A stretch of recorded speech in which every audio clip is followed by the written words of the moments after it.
The biggest green flag that your relationship will thrive is that the man knows how to hold the emotional puke bucket. Let me explain. By the way, I'm Taylor Love. I help explain the man brain. If you like that kind of stuff, smash the subscribe button. So I'm on this trip to Guatemala with a buddy of mine who's big in the men's space. His name is Connor Beaton.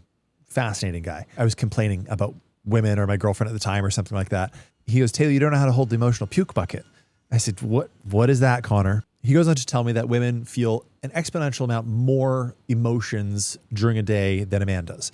And they can get to the point where they feel almost drunk on these emotions and can't really think straight unless they let these emotions out. So he goes on to tell me that it's my job as the man to hold the emotional puke bucket so that when my partner gets home from the day or we're meeting up in the evening, I ask her, how was your day? How are you feeling? What's on your mind? Something to open up the conversation. And she might say, well, in the morning, this person did this, or someone cut me off in traffic or at work, or this client, whatever. And my job as a man, who was new to me, is not to try to fix the problem right away or to tell her that she's wrong to be having the feelings that she's having. I've learned that the hard way 2,000 times. It's my job to simply say, wow, that makes a lot of sense. Thank you for sharing. What else? And then she can emotionally purge. She can get the next wave of emotions out of, well, you didn't show up on time to pick me up from work, or you didn't do this. And rather than me getting defensive or thinking that she's, again, wrong to feel those feelings, it's say, thank you for letting me know. Thank you for sharing that. What else? And to keep saying, what else, what else, what else, until she gets to the end and she goes, that's it. And then a clear conversation can be had because she's had an opportunity to share the emotions that might be pent up in her nervous system or in her body. And that's the emotional puke bucket. In your relationship, it seems that you and Eric have, I'm guessing, fantastic communication. The best. And is that part of it? Does he know how to hold the emotional puke bucket? Is he a natural at it? And how else should a man communicate with a woman? Yeah, he's amazing at it. I think he's very in touch with his feminine side, even though he very much is a baseball dude. But he really understands, I think, the feminine. And I try not to emotionally puke on him because that's my role in things. He's not my girlfriend. He's my lover. He's my partner. And so I'll often catch myself and I'll say, my day was amazing. I'm so grateful. But when things hurt for a woman, it is impossible to not name it. And he's learned to stop fixing it. He's learned to go, yeah, absolutely, that was really hard. And there's something he does that's really special. He repeats it back to me. And I don't know where he learned this. He has an exceptional father.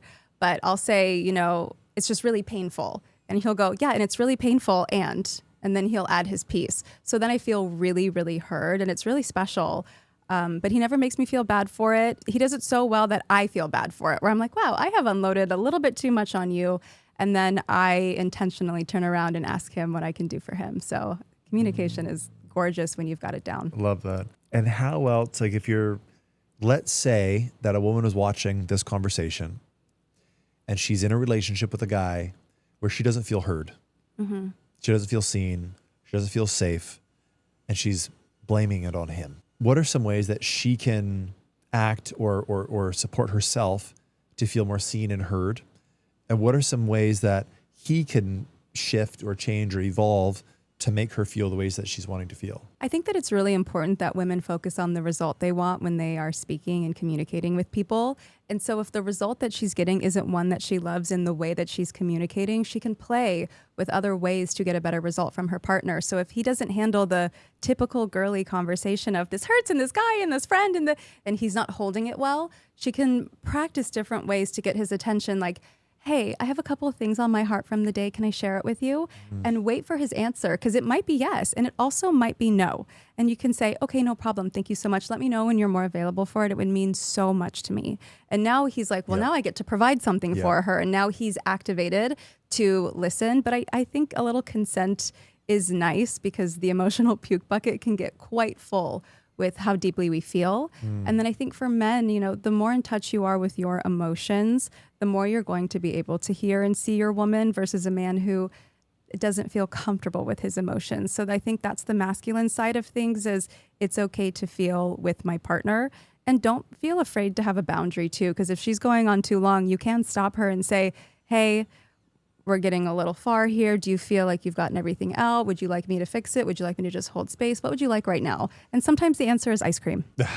I like that. Actually, that could be the fourth H. The three H's that if I'm talking to a guy and he's having issues with his partner, or if I'm chatting with a woman and she's having issues with her guy, It's like the 3 H's of when you're holding this emotional puke bucket and she's saying something, he needs to know, does she want to be heard? Does she want to be held? Or does she want to be helped? And what I think you're the 4th H I'd say is, does she want some Haagen-Dazs? Does she want to be fed? Usually that's the answer. Like, sushi me up, bro.